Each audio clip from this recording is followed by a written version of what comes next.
أصحاب الأخدود النار ذات الوقود إذ هم عليها قعود আল্লাহ রাব্বুল আলামিন বলেন বাচ্চাদের উপর আল্লাহ তাআলার অভিশাপ। এইবার বাচ্চা বিশাল একটা গর্ত করলো, বিশাল গর্ত করার পর রে বাবা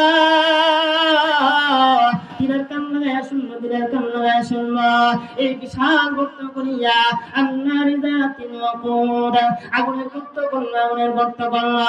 এইবার স্পেশাল বাহিনীদেরকে নিয়া রাষ্ট্রের জনগণদেরকে যারা ঈমান এনেছিল তাদেরকে গর্তের মধ্যে আগুনের মধ্যে ফেলতে লাগলো।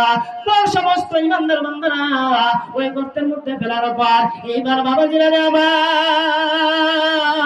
আবার একজন মহিলা, একজন মা, এই মাটা তার কোলের মধ্যে ছিল দুধের শিশু, 5 দিন কি 6 দিনের একটা দুধের শিশু। এইবার মা চিন্তা করতেছে আমি না আগুনে জ্বলে গেলাম, কিন্তু আমার দুধের শিশু এই 5-6 দিনের বাচ্চা, এই বাচ্চাকে কিভাবে আগুন জ্বলতে দিব না, এইভাবে এরকম মায়া লাগলো। এইবার বাচ্চা বলল, ও মা তুমি আল্লাহ তাআলাকে ছেড়ে দাও, কালেমা ছেড়ে দাও, আমাকে রব হিসেবে মেনে নাও, আমাকে রব হিসেবে মেনে নাও, তাহলে তুমি বাঁচতে পারবা। এইবার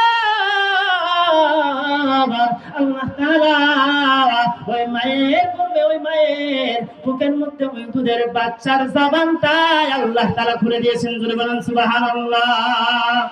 এইবার যখন ওই দুধের বাচ্চা জবানটা খুলে গেল রে বাবা, জবানটা খুলে গেল, ওই দুধের শিশুটা, দুধের বাচ্চাটা মাকে বলতেছে, ও মা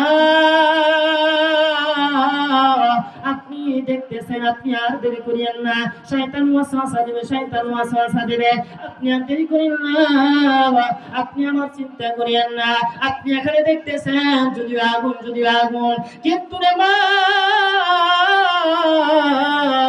এখানে আগুন নাই, এর নিচতলায় আল্লাহ তাআলা জান্নাত রেখেছেন।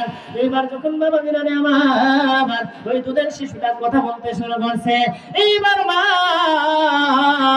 আর দেরি করে নাই, আর দেরি করে নাই, ওই দুধের শিশুটাকে নিয়ে ওই আগুনের মধ্যে ঝাঁপ দিয়েছেন। ঈমানকে, ঈমান পরীক্ষায় ওই মহিলাটা ঈমানি পরীক্ষায় উত্তীর্ণ হয়েছেন। বলেন সুবহানাল্লাহ।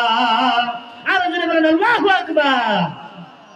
এই হলো ভাইরা আমার মা, পরকালে অন্তরালে মা বোনদেরকে বলবো, ও মা আপনি যদি ঠিক থাকেন আপনার সন্তান ভালো হবে, আপনার স্বামী স্ত্রী ভালো হবে, আপনার সব পরিবারটা হবে শান্তিময়। আপনি যদি ভালো হন, ও মা আজকে আপনি বেপরোয়া হওয়ার কারণে সমাজের মধ্যে বিশৃঙ্খলা সৃষ্টি হইতেছে, বিশৃঙ্খলা সৃষ্টি হইতেছে।